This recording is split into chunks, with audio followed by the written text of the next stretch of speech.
Um, I have to make this into two parts. So my mother just called me and it interrupted the continuation of the filming, and I didn't want to put the phone call on the thing. So like I was saying, I tried to go turn my car over when it turned. So I had to restart my car and jumpstart my car, and then we took it. My dad, actually, not me. My dad took my car this morning over to our local mechanic and got the battery replaced, and now she runs smoothly. But it was very sad because I was like, I have so much to do this week, and I was very paranoid that it was more than a battery, and that I wouldn't be able to move my car, do anything with my car. My car would just sit there, and street cleaning is tomorrow, and I was just freaking out. And so thank goodness for my dad. I love my dad so much. He's yeah, I really do care for him. He made sure that my car was fine and made sure I was okay, because I was like having like a mini panic attack because I was freaking out. So that was nice of him. And the other thing is that I have so many plans this week. Like tomorrow, I'm taking a friend of mine to work. I'm gonna go make a tart. I can't stop hiccuping. I'm so sorry. I'm taking a friend to work. I'm going to go to Target and get some presents for a birthday party I'm attending this weekend. I'm doing a lot tomorrow.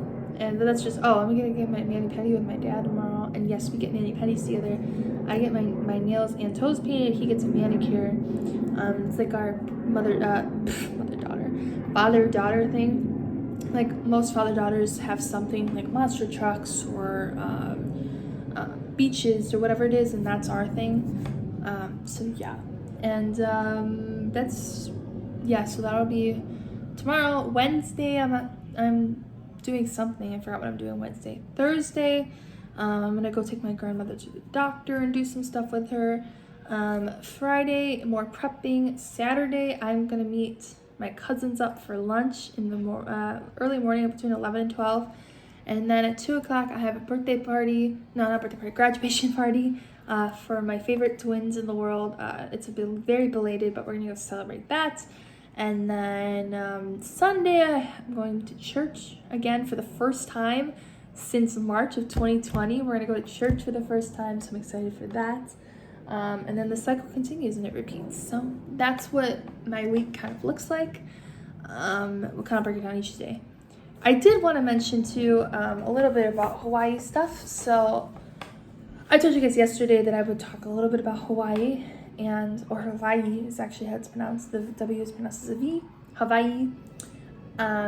So day one, we flew in. Our flight is 9:30 from O'Hare. Got in at 6 p.m. but Chicago time, which translated to 1 p.m. Hawaii time, about 1:15. And we got off, and we were in the very back of the plane. They're the cheaper seats, and they're easier, and it's economy or whatever. So we got out, and that was at about 1:30 or so. And so we landed, we got our stuff, grabbed our carry-ons, walked to the baggage claim. And we're standing there at the baggage claim, and we're like, it's like 1:45. Usually at O'Hare or at Orlando's airport, when we've been to, I don't know, those are the only airports we've been to. Hawaii's airport, O'Hare's airport, and Florida's airport. But when we've been to Florida's airport or coming back from somewhere to O'Hare, those two airports, our baggage was there by the time you walked over there. It's about 15 minutes from where you get off the plane. You walk through the airport. When you walk through the airport, you find the restrooms and yada, yada, yada, yada. So we did that, which is so weird because I'm like, okay, this is not weird at all. And then it comes like 2 o'clock and we still don't have our luggage. And I'm like, they're announcing like, oh, you're at Terminal 4. If you came from O'Hare, your stuff's at Terminal 4. If you came from whatever, it's at Vegas, it's at Terminal 4. If you came from this. So we're like, okay, so maybe it's based on the order that they sent it in. So we're looking, and I'm looking around and I said, Mom, all the people who were on the Vegas flight got their luggage and they were called after us. All the people who came from LA, the LAX airport, got their stuff. And so the only people that are sitting at the baggage claim that are left are those people from our flight. So I'm recognizing all these familiar faces and I'm like, we're just sitting here. And so then they finally make an announcement at 2:15 that said, oh yeah, they're having trouble opening the cargo door on from our flight to get our luggage out and put it on the baggage claim. So finally our luggage gets out. They get it out of the baggage claim, and that's at 2:45. So we were sitting there, got off the plane, got to the baggage claim. We're sitting there for an hour and 15 minutes waiting. And, you know, I made the mistake of not wearing a tank, thinking like, oh, it'll be fine. It'll be like cooler-ish in the airport because it'll be indoors. No, their airport is outside. All of it. The luggage, baggage, like the baggage claim, the departing luggage, security, sitting in the airport waiting to go home, all of it is outside, except for like the restaurant enclosed areas and security. So I was like, this is just marvelous. So we're sitting there, we're like, oh my god. And I'm sweating because I didn't wear a tank, like I said. So I'm wearing this like thing, thinking that it was going to be cooler because it was inside the airport. And that's what I was told to wear. And I'm wearing these like longer pants because the flight was really cold. No. And by the time we got out of the airport, I'm like this. My armpits, you could see my armpits sweat. My back is sweating. I had sweat everywhere. It was disgusting. And so I was like, oh, wait, but in my carry-on, I packed another thing. So I immediately ran to the nearest airport bathroom while we were waiting and stuff anyways. And I switched it out. But now the back of my backpack was sweaty because I was sweating into it. It was gross. So I was just carrying my backpack by its little thing like this. And I switched out of it. And my mom's like, what's that musky smell? I'm like, I'm really sorry. Like, I had like washed everything down. I reapplied everything. I spritzed myself. I did everything I could. And I'm like, oh my god, it still smells. So I took a plastic bag that I had and I put it in there and I tied it up. And it had a hole in it anyways, so I just threw the shirt out. And so that wasn't very fun. But it was my traveling shirt, so it didn't matter. So coming back, I wore this. It was a lot better, much more breeze and stuff. It's also my workout tank top now. But this is I got from the aquarium. It's little fishies made into a pineapple. I thought it was cute. So I got this from the aquarium. We went to the aquarium on the last day, which I'll talk about later this week. And so this was very comfortable, and I wore this home, and it was a lot better. But then when we got into Chicago, I was like, oh, it's cold! You can't win with the weather. It was like 64 because it was raining all week while we were gone, but it was like 85, 75, between 75 and 86 in where we were staying in Hawaii. We were staying at Maui, on the island Maui. So it was a lot more Tempur-Pedic. So I was like, oh, I can't win. So I was like, I try and wear nice stuff to where we're going, and I sweat. I come back and I'm freezing. I guess I'd rather be freezing than sweating and looking embarrassed. But so that was our first day. So and then we got our rental car took 10 minutes. Like my parents walked in, they said, yeah, we're so-and-so, family of 4. We're staying, we needed the rental car. We reserved this back in whatever. They showed the proof of it. And then my parents came out and they had us wait with the luggage because they only allowed 2 people per party. And then we walked down the escalator with the luggage, took the luggage down the escalator and walked over to our car. And I was like, oh, cool, I got a Kia Soul. And I'm sure you guys saw it on my Snapchat, not like the very last day when we were leaving. And I was like, oh, this is so cool. Look at the Kia Soul. It's so cool. Oh my God, I love it. And it's literally like sitting in a box. But it was so cool. And I was like, I could never have this car because I'm so tall. And my head was like this to the car, but it was no big deal. My car has a little bit more room, but no biggie. So that was our first day. We got to our condo about 3:30, which was 8:30 here for you guys.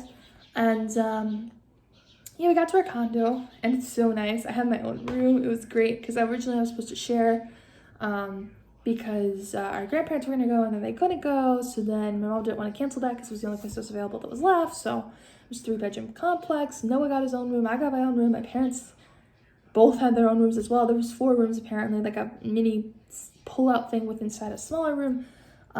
So we each had like our own bed. They didn't have to share anything. So it was kind of nice. The AC was great at night.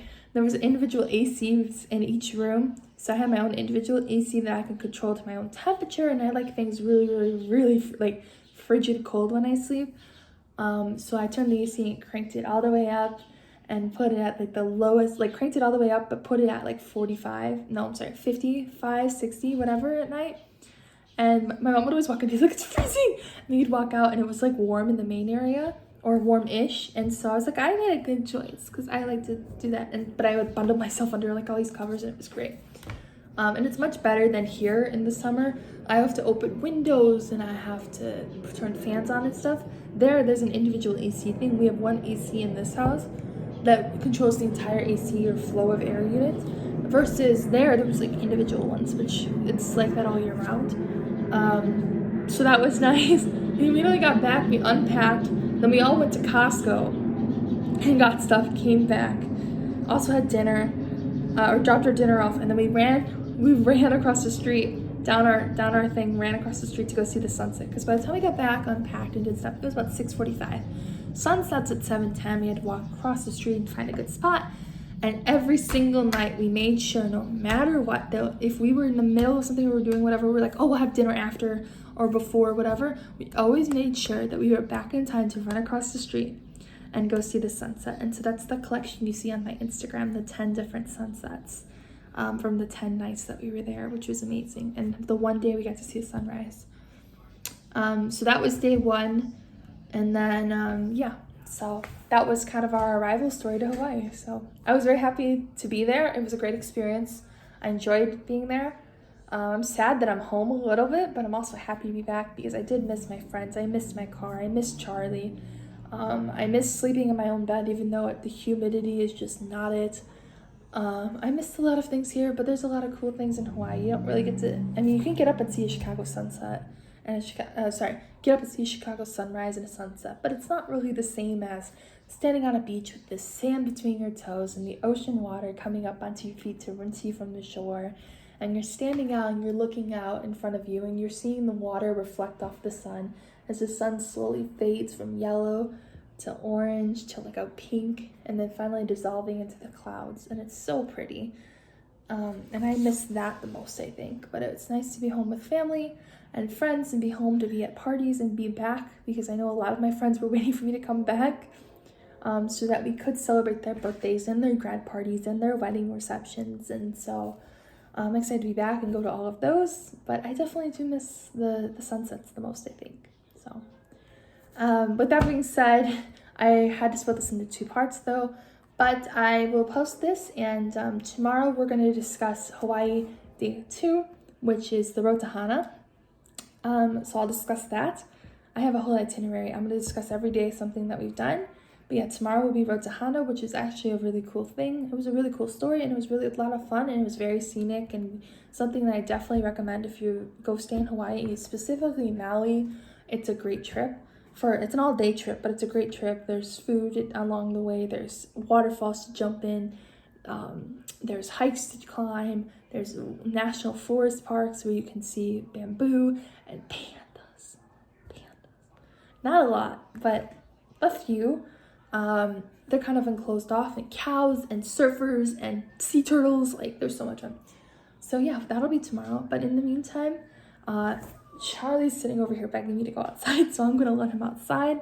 And I'll see you guys tomorrow for Tuesday's vlog. We'll talk about Road to Hana. We'll have a new motivational quote. We'll just talk about what the week looks like. So have a great rest of your, at this point, evening, and I'll see you soon. Toodles!